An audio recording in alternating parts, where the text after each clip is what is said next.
All right, so I am on element 2 of the first level of the Marzano program, and my goal with kind of mapping this out for my year, because I got access a little bit later, but I also started with our cohort a little bit later.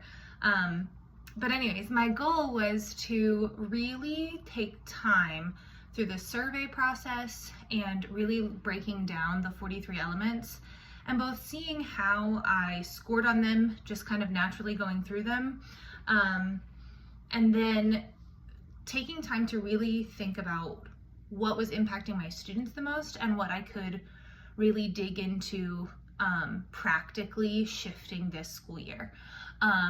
So little tiny bit of context is this is my first school year in this school district. This is my first school year teaching regular ed, 7th grade English. I've been in middle school for 8 years, but and this is my first year specifically with what is called EL. It's a curriculum that is scripted for English teachers and which I'm expected to teach with fidelity.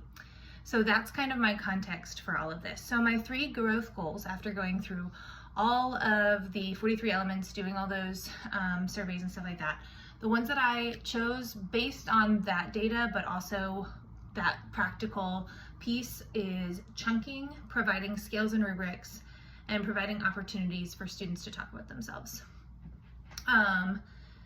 So I'll just go kind of one by one.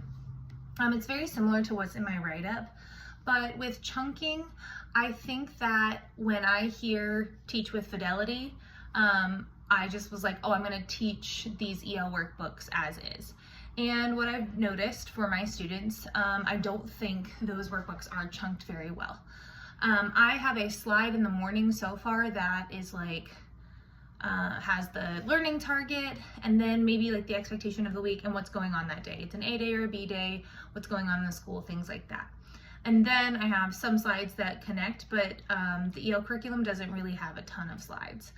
The only other slides I really made were picture slides to go with our novel previously. So for the chunking content, the way I kind of thought about that was, one, students get very confused all the time about the workbooks. If they've missed any days, it's very hard to tell them. Yes, you can tell them page number, but some of the page numbers correlate back to charts and things we did on other pages. They also link to their novel. The wording and the spacing on the page is very overwhelming. And students get frustrated a lot. I get frustrated trying to tell them where to be, even in class live. Also, the charts and things like that all look the same for the units, like if we're working on the same skill. So oftentimes students will fill out the wrong chart, they're a page off, and then that gets frustrating. So chunking content, the main thing that I am wanting to do, I'm wanting all of the Marzano stuff to really impact at least one, if not my last 2 units. I have a shorter unit that I think I'm gonna tweak and see what needs more work, and then my final unit, I'm really gonna make sure I've made all these growth changes. So I wanna put those in some different format. I'm thinking just taking everything completely out of the workbook, taking the articles, taking all the tasks, and then infusing some other tasks that I think will help with connection, interest, confusion, things like that. So I'm thinking something similar to a workbook, but instead of a workbook, like weekly, maybe for the whole unit, but I think with turning that in and passing it back out, I'm wanting to do weekly packets that are way more user-friendly.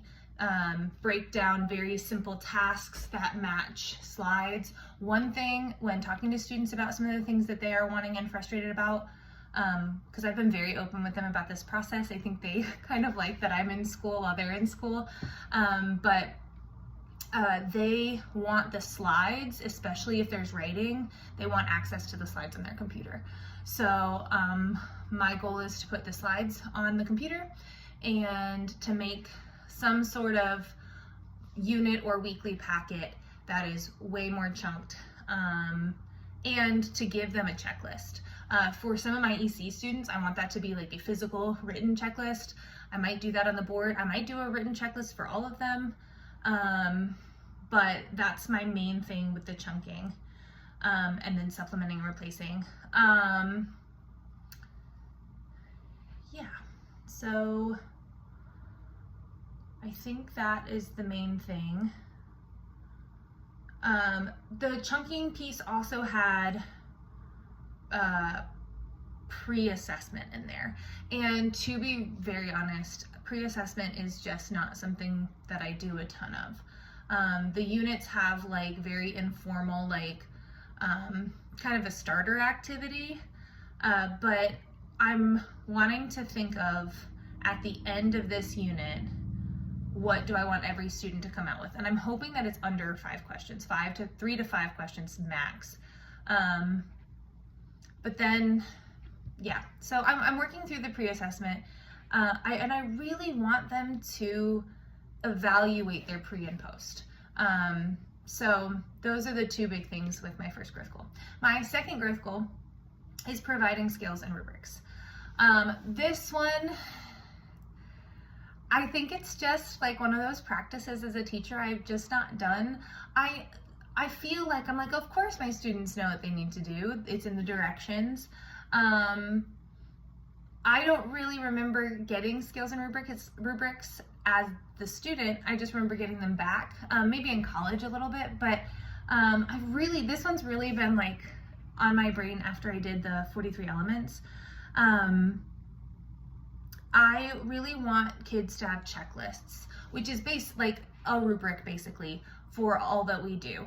I have already posted several like regular checklists, so they do have that in their wheelhouse. Like we've done that this year, mainly on like what a good sentence is, so they can check every time, certain things for writing, but I want them to have a rubric for everything that is graded. So that will be added kind of in tandem with the chunking in these packets I want to do. But rubrics, and then I want to do both formal and informal rating scales, some of just like understanding, enjoyment, things like that.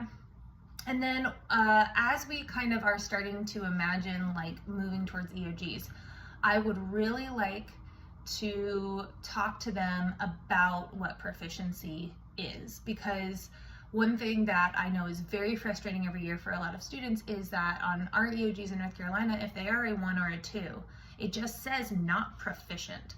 And that's not even a word that I know that they have really mastered or in their vocabulary. So I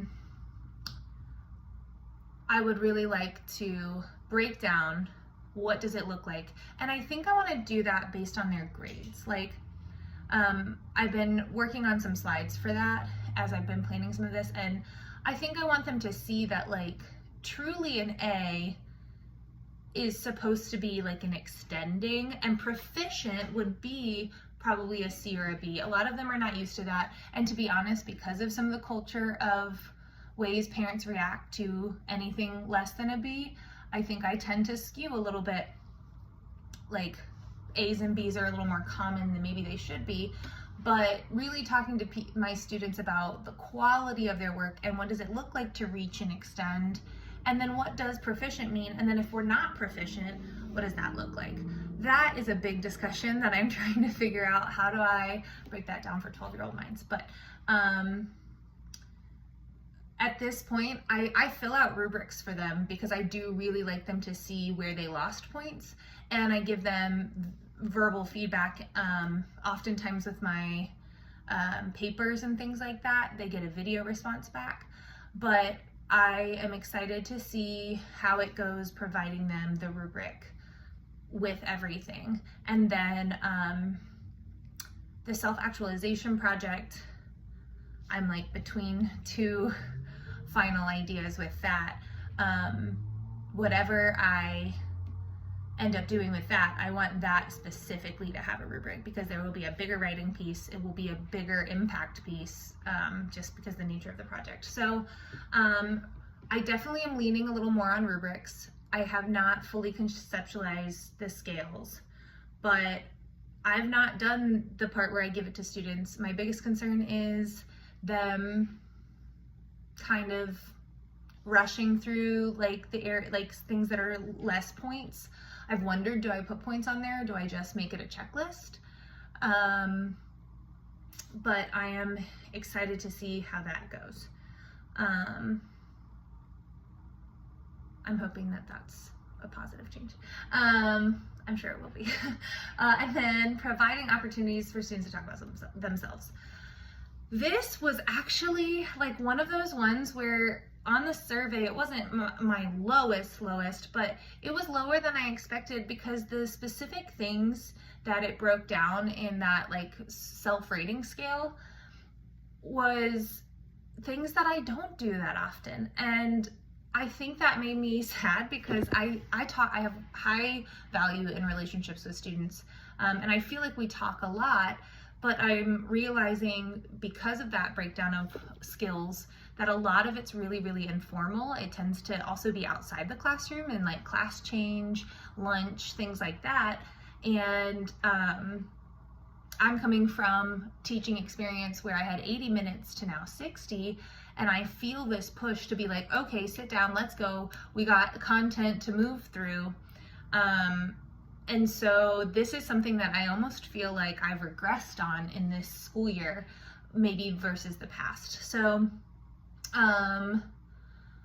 I am planning on using something I have used a lot in previous years, which is Poll Everywhere.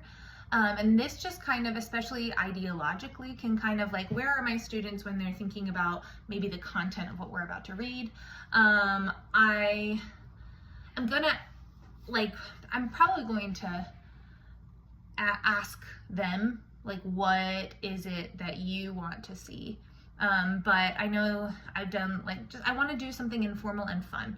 I worry that sometimes I get caught up, and lots of teachers get caught up in, like, if I'm giving students opportunity to talk about themselves, it has to be purely academic. So I want to give some little fun pieces, things like that. I am working with Miss Avery, who is our school counselor. She's lovely, to do some career stuff. And then connecting the content back to themselves, I think is going to pair really beautifully with like the self-actualization project at the end of that unit. But yeah, and then something every year that is a goal but is hard to always do super well is identifying those really, really quiet kiddos and figuring out, how do I reach you without also, some students that are quiet have that bubble, and you don't want to burst that bubble, because then it makes them uncomfortable and not feel safe. So I think that will look probably like varying the response type. We have whiteboard desks that I love. I am hoping to use those sometimes for them to talk about themselves, maybe just paper responses as a ticket in the door, ticket out the door.